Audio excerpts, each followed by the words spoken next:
You're tuned into the Music Industry 360 podcast, your all access pass to all things music business. From insider secrets to essential resources, we've got you covered. I'm your host, Randall Foster, Chief Creative Officer at Symphonic, and with me today is John Mlynczak from NAMM. John is the president and CEO of NAMM with expertise in the music industry, education, technology, and leadership.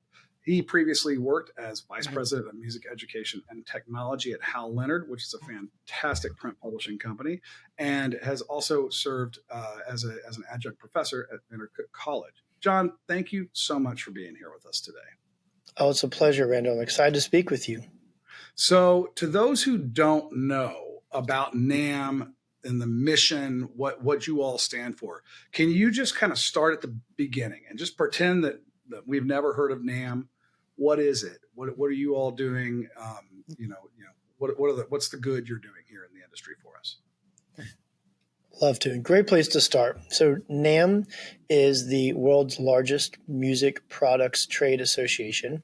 We represent everyone who makes, manufactures, sells, distributes, teaches musical products worldwide. So any company you could think of that makes anything musical, including live sound, staging, lighting, all the way down to accessories, cables, trumpets, even oboes. We let them in too, so bassoons, anything like that. We don't discriminate against any instrument. I'm a classical musician, so I get to joke on oboes, but so we represent all the companies that make all of those products. And we are a nonprofit trade association, and we are also we have a nonprofit philanthropic charitable association, the NAMM Foundation, and that allows us to do philanthropic work to grow the music industry. So the best way to think about NAMM is we represent everyone who makes, sells, distributes, uses musical products, and we work to strengthen their businesses. And we do this through the NAMM show is what we're most known for, gathering the leaders and most innovative people in our industry with all of the artists and influencers and media that will elevate their brands at the NAMM show, the world's largest music products trade show. There's a global gathering every January in Anaheim, California. We work year-round to provide member services to help the companies and individuals in our industry strengthen their businesses. This includes industry insights reports, research, global report, information to help strengthen business. This includes NAMMU Online. This includes our oral history project. This includes all of the work we do on policy, both on advocating for U.S. music education as well as global policy issues we work on. And we create more music makers by reinvesting in the industry through the NAMM Foundation. So we create more music makers worldwide. We help every company serve those music makers by helping strengthen their business. And we gather the world at the NAMM show once a year to propel forward a successful year of doing all those great things. Goodness, that's a lot. You guys are busy. We're pretty busy. I think, being a trade organization, I think a lot of people view the big show or the one thing that they see a year that's the marquee event as all you're doing. But there's so much advocacy and other work that's going on in the background at all times. Always. So for our listeners, for our artists and our record labels and people that might be here from the recorded music side, y'all are dealing with pretty much everything other than the records. Other than the actual record label business piece, right? Yeah, that's a good way to put it. People think the music industry, obviously, we think about like the record label business, the artist side. We're the product side. And obviously products don't do a whole lot unless they're in the hands of amazing artists. So there's definitely a connection there, and we work closely with all of those. But as far as the issues we represent our members on, the issues we go to bat for, and the education we provide to members, we focus on things that support the companies and individuals who are making, selling, distributing, using the products that the world uses to make music. That's awesome. So let's back up a little bit with you. We now know about NAMM and the mission there. Let's talk about you for a minute. What led you to pursue a career in the music industry? I mean, you said you're a classically trained musician. What did you play, by the way? Trumpet. Yes, my guy. All right, I knew I liked you. So we're probably going to be competing for the rest of this podcast. Yep, I'm better than you. Mm-hmm. Who can say it higher? Yeah.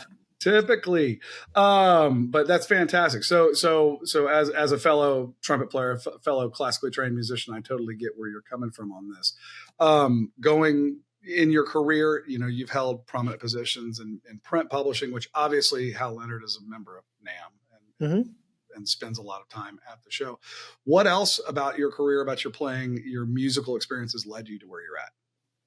Yeah, I just as a kid, I think my life's probably in 3 chapters at this point, maybe more later. Chapter 1 is, John is born around a household of musical instruments and just was fascinated by everything that made sound. And that moment, like in 6th grade, they're like, "What do you want to do for an elective?" Band, done. And then like in high school, what are you going to major in college? What do you want to do with the rest of your life? I'm going to music ed. Good. I'm going to be a music teacher.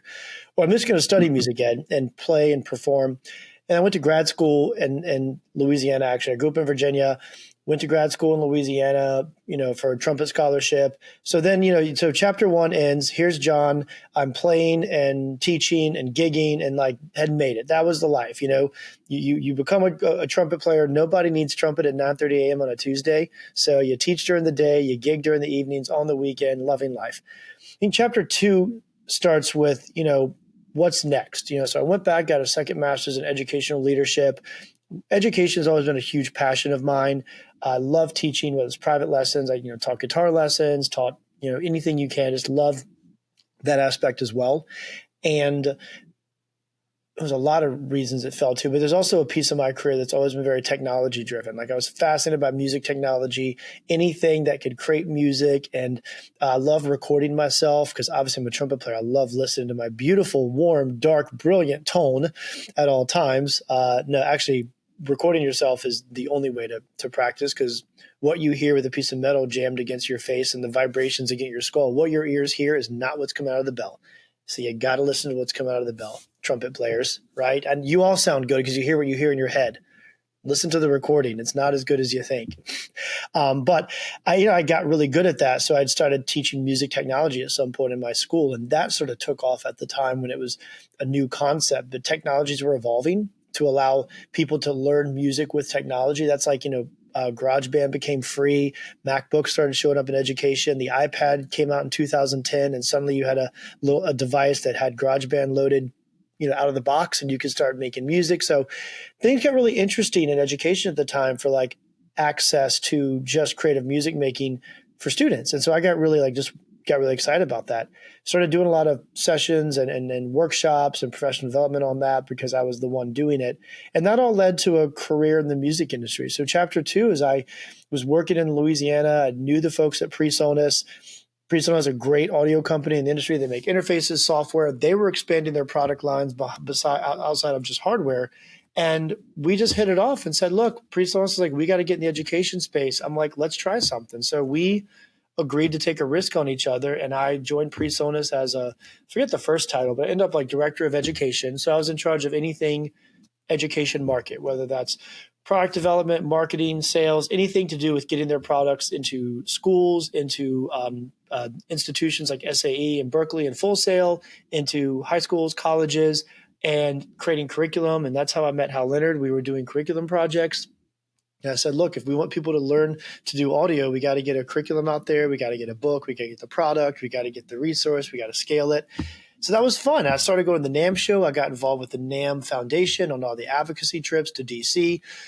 So it was great. And that was chapter 2. And that was 10 years of just PreSonus for 3 years, Hal Leonard for 7 years, just continuing to grow. I ended up being vice president of education and technology at Hal Leonard, because Hal Leonard also owns a lot of music technology, including NoteFlight, web-based notation. So we were leading all of the product development, and then during all the assessment technology where kids can play and it says this note was right, wrong, and Hal Leonard content, serving on all the apps, Chromebooks. I mean, all this was happening. That was this right place, right time of education technology. Hal Leonard have all of the resources, Hal Leonard acquiring more resources and licensing and partnerships. Hal Leonard was distributing technology. So all was great. And that kind of leads to the NAMM job. When the job was posted originally, when Joe Lamont said he was retiring, I was like, I saw the posting and I was very close to NAMM. And I remember the first thought was, I do not envy the next person. Good luck finding someone to replace Joe. Big shoes. Yeah, and I just laughed. I'm like, all right, get the popcorn out. I want to see who they announced in 2 years, because we knew it was going to be a long, thoughtful search. And then more people luckily, you learn about this industry very quickly, that it's all about relationships, and it's really, treat people right first, show up on time, know your part, don't be a jerk. And if you can't do the first two, do the last. That's kind of the rule. And you just realize very quickly, a lot of people in the industry are like, John, you should apply. I'm like, no, I'm not ready. I'm too young. I don't this, blah, blah. But it turns out the more I thought about it, I said, you know what, I'll put my name in. And after a while, it was a lot of conversations with the committee, like 9 months of talking this a little bit, okay, we'll talk to you again in a month. And as I kind of got down to the final 5, I kind of realized, you know what, I think they're actually looking for someone younger that can be innovative, that can take NAMM to the next level. And I'm blessed to be selected, but I really went into it, and it was a lot of conversations about what is the purpose of NAMM. And of course, this is all during COVID, when we couldn't have a show, when it was all shut down, when the value of trade shows across industries were being questioned, when trade shows are folding, trade shows that didn't have cash reserves didn't make it through COVID. Music Messa folded, or just Music Messa decided to move on. They just didn't want to do a music product show anymore. So Messa Frankfurt shut down Music Messa. All the trade show industry is crumbling. The value of NAMM's being questioned, and I'm sitting here interviewing to be the next NAMM CEO, and it was actually a weird time. Having said that, we sit here today on just a position of strength of, no one questions the value of NAMM. We came in, we said, what are we? We're an association first. Our job is to grow the music products industry, and that's where it gets really, really exciting. And so I can talk more about that, but I think that's the evolution of how I got here. That's spectacular. And in the COVID thing, for you to bring it up, I had it down as something that I wanted to talk about, because I feel like I read many articles about the unprecedented growth of musical instrument sales through the course of COVID. Obviously, sales through the mail in most cases. But what are your thoughts about the pandemic's effect on music equipment consumption? Are the headlines true? And to that point, are we still seeing a boom from that increased interest from the customer base? Yes. Okay, so I could answer this for 10 hours, but I'll do it in 2 minutes. Yes. So during COVID, our industry saw unprecedented booms and busts at the category level. So we think about at-home instruments. What can I do at home when it's unsafe to go outside? Guitar, ukulele, digital piano. That was it. Like, mathematically, every American has to have 12 ukuleles. I just don't know how it's possible. Like, we don't know where they are, but like, you look at the importance, joking, but a lot of guitars and ukuleles, a lot of people took that. And Pelotons. I don't know. People were riding Pelotons and playing guitar. That's all they were doing. Those are the two categories that boomed the most. At the same time, live touring was shut down. And school music was shut down. So you saw categories boom and you saw categories drop. And then, it's just like a stock portfolio. You're like, oh, my this is up and my this is down. Well, suddenly, I might be up 3% overall, but this one thing just plummeted and this one thing skyrocketed. That's what we saw. And then out of COVID, it almost happened in the inverse, right? The boom busted. People want to go outdoors. They want to gather again. So the live touring, the Swiftonomics effect starts happening, and all the companies doing live sound and all this are innovating more than ever. Lighting, all those stadium technology is incredible. That boom. School music comes back super strong. We had government funds and ESSER and all that to help school music. And you have a demand, a bunch of people that have guitars that may keep playing, may not. Some of them showed up used, which hurt new sales. Then you had, people trying to catch up because we couldn't make enough guitars fast enough. And then there's an over inventory. So yeah, it was craziness, but it was categorical craziness. And depending on which category you were in, if you could weather the storm, there was a positive ending. Yes, and it had ripple effects, global effects across. I mean, it had a global effect across our industry, and it affected different companies, but one thing we learned very clearly is our industry is connected.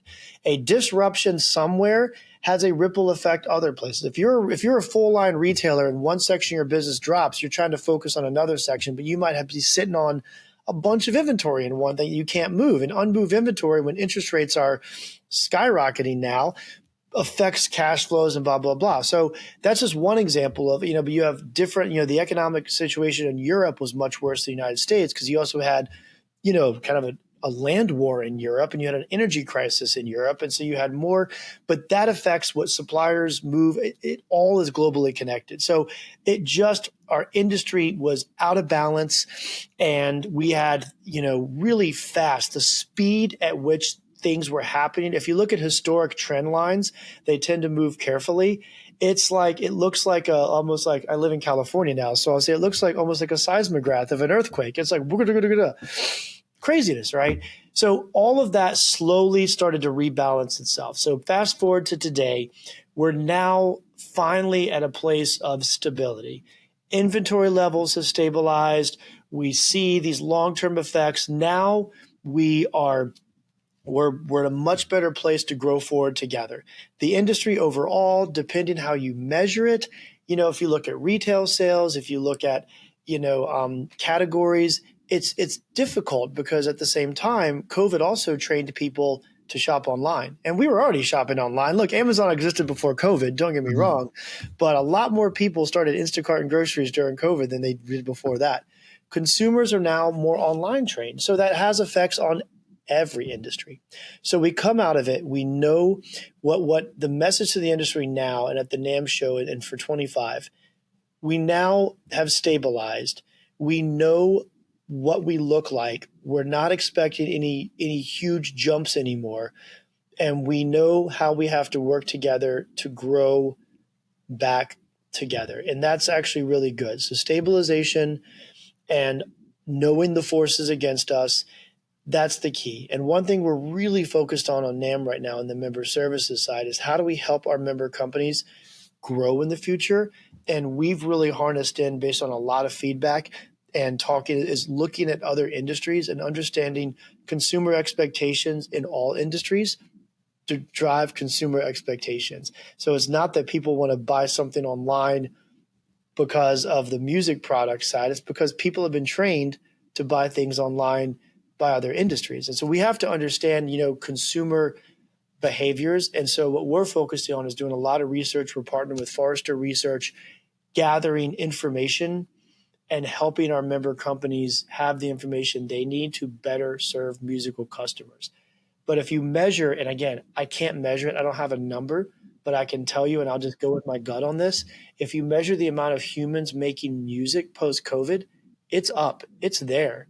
Demand for music products is there. And yes, the channels are shifting and you have, other companies showing up online and you might have retail, less people buying in retail, more people buying online, more people, however they're getting it, there is a demand for music products.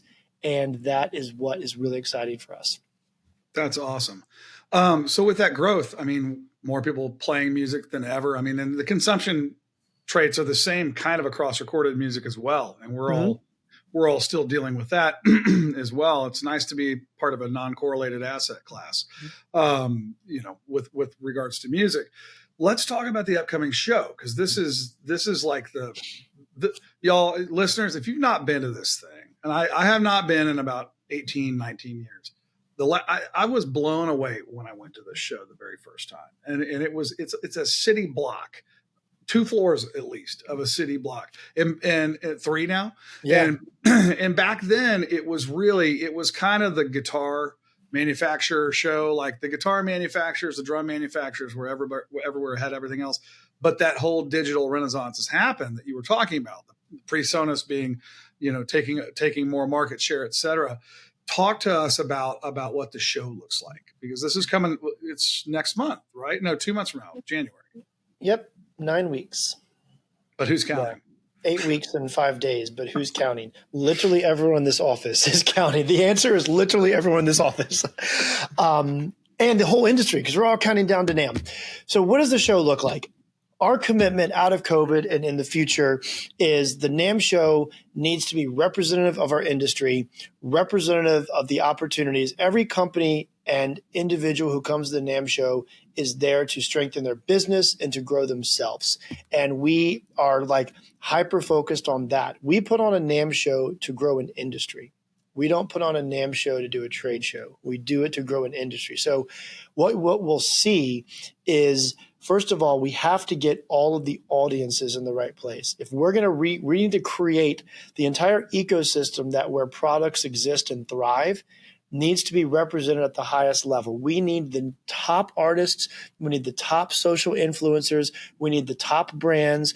We need the top dealers, and we need all of the brands and dealers under that as well.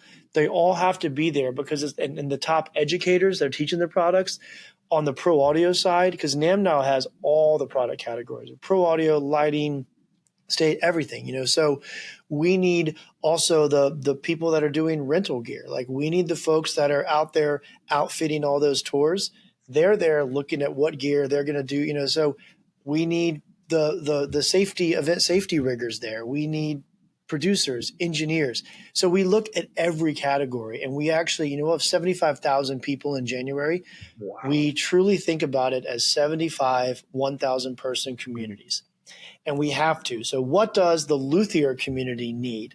What does the woodwind instrument maker community need? Who are their distributors? Who are their suppliers? Who are their big focuses? Well, they're educators. What does the high-end pro speaker that's outfitting Taylor Swift's tour, what do they need?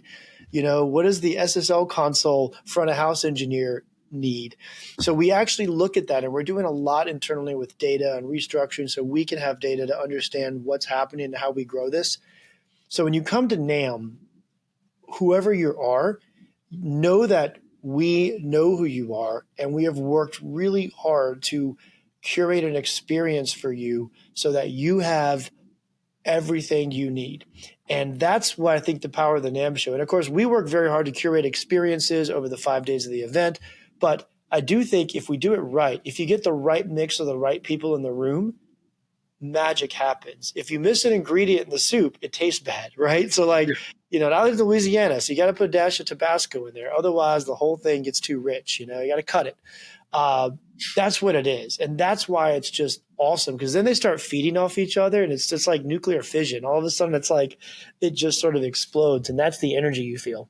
It seems like you've really expanded it, though, because when I think about my perception of NAMM early on, and growing up, I had lots of friends in the musical instrument space, and what I was always told by the manufacturers was, this is where we go to, especially when there was summer NAMM. Winter NAMM, we're going to get all of our purchase orders filled for the spring leading into the summer. Summer NAMM, we're going to get the purchase orders filled Christmas.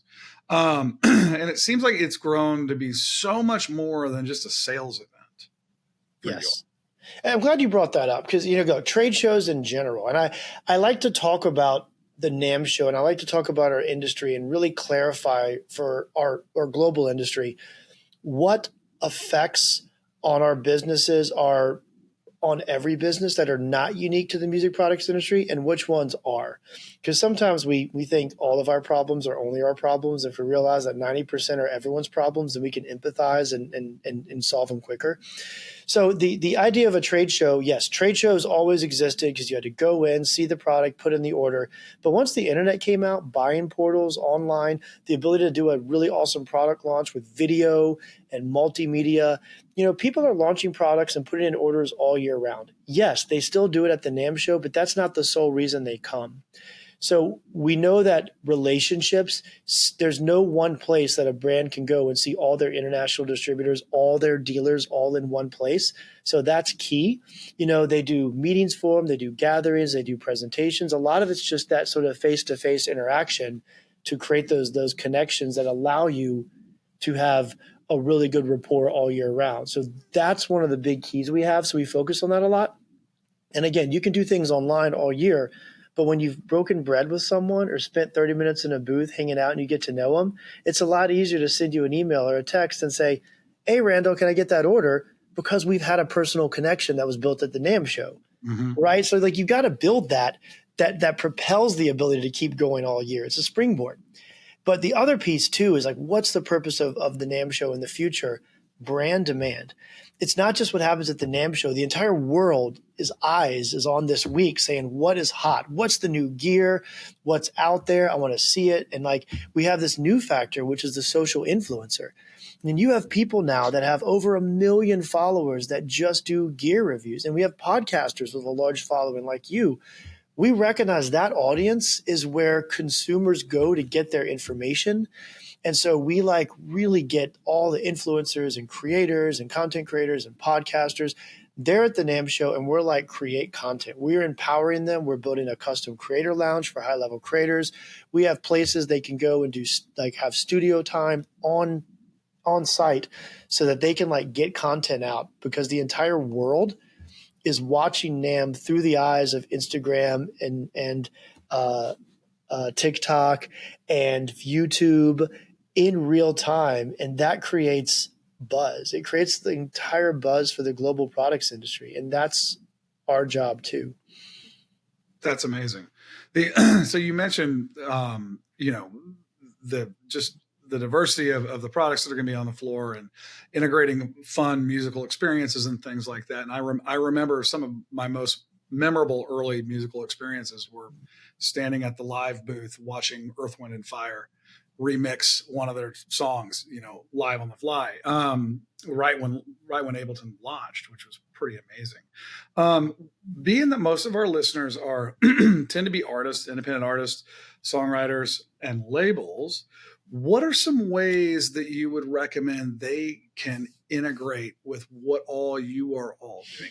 I tell them all the time, talk on your socials about your favorite pieces of gear, tag those companies, get vocal about it, because you might be able to have a symbiotic relationship if they see you talking and saying all the nice things.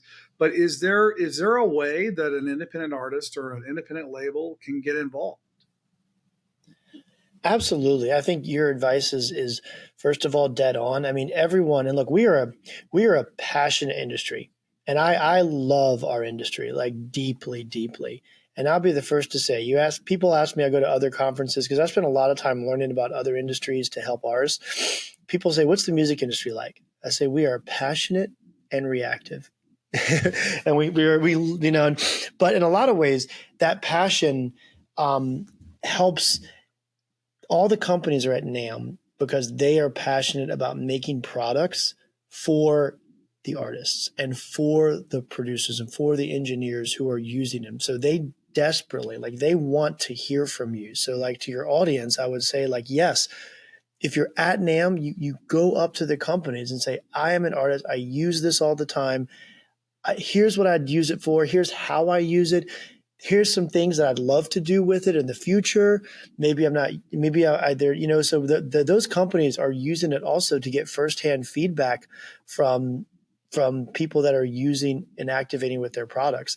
And companies really want that. I mean, they want to have those relationships. So I would say don't be afraid to go connect with the companies on the floor. One thing we've done to help foster relationships a lot faster is the NAMM Show app is actually live. It went live November 4th. We have activated the app with the session schedule and the exhibitors, the show map with all the exhibitors. Everything's live now because we know that a lot of folks want to, we want to create the ability for folks to plan ahead, see who's there, see what education sessions are happening. There's a lot of sessions on topics that independent artists and labels can really get in on. You can look at the session schedule right now. I was perusing this morning. You could go and just attend sessions for 4 or 5 days and never go on the floor. Don't do that, by the way. Go on the floor, talk to products, but check it out now. There's no secret, right? In the past, we kind of launched the app a few weeks before, maybe late December. We're trying to get far ahead so that more people can see and more people can realize what the benefits of the NAMM show are. That's awesome. And I'll echo that. If you go to NAMM and you don't go look at products and play on the new toys, you're missing half the fun, I think. Not to mention the parties in the evenings.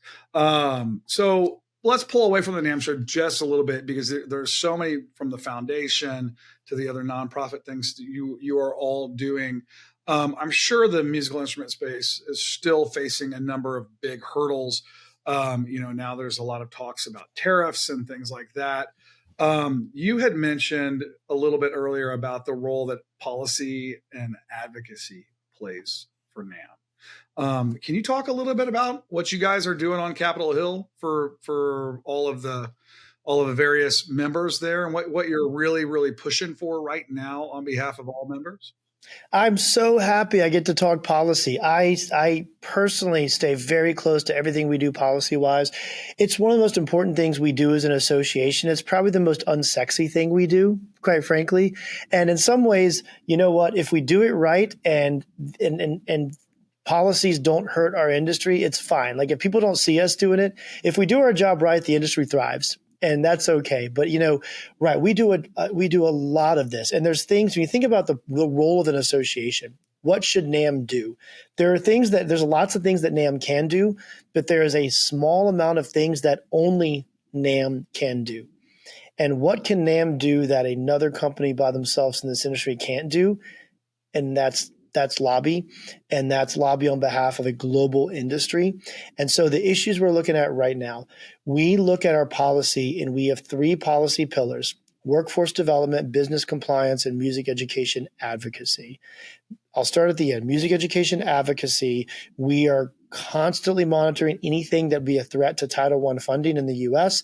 There's, the U.S. has a very specific bill that allocates money, and we worked over many years to make sure that music education is part of the allocation of those funds.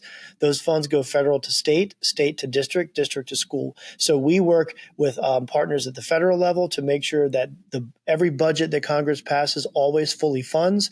We make sure that the language that make sure those funds are available for music education are never cut. But then we work with NAMM member partners in each state to ensure that their state departments know that those funds can be used. And then we work with NAMM members at the local level who are those voices. So not only do we work at the federal state level, but we're actually engaging, we have a sort of an army of NAMM delegates strategically throughout the US. And these are companies that volunteer their time to go to bat, but we give them all the resources. We sometimes will write letters and say, hey, just put your business on this, send this in, here's the ask.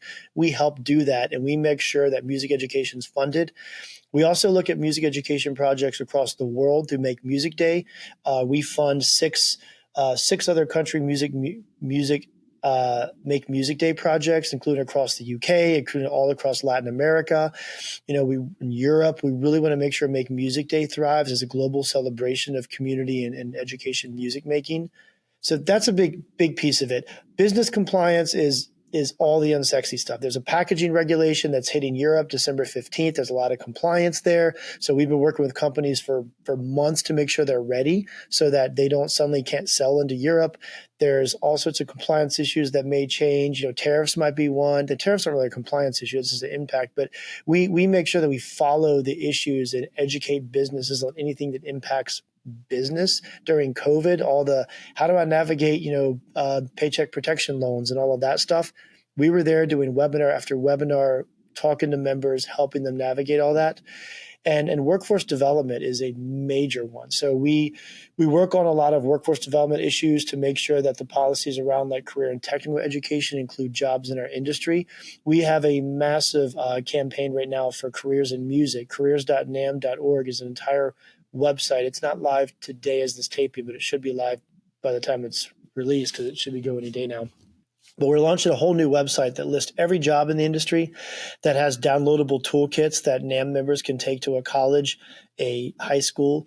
We're going to school counselors. We're showing up at larger events where like larger all-state conferences like in Texas and New York, where there's like literally thousands and thousands of seniors in high school that are about to go out there saying, here are all the careers in our music industry. Working on, making sure that the entire generation of the next generation of our workforce says, oh, I want to grow up and I want to work in the music products industry. And so we do a lot of that as well. Wow. I'm floored because I had a lot of assumptions about what we would talk about today.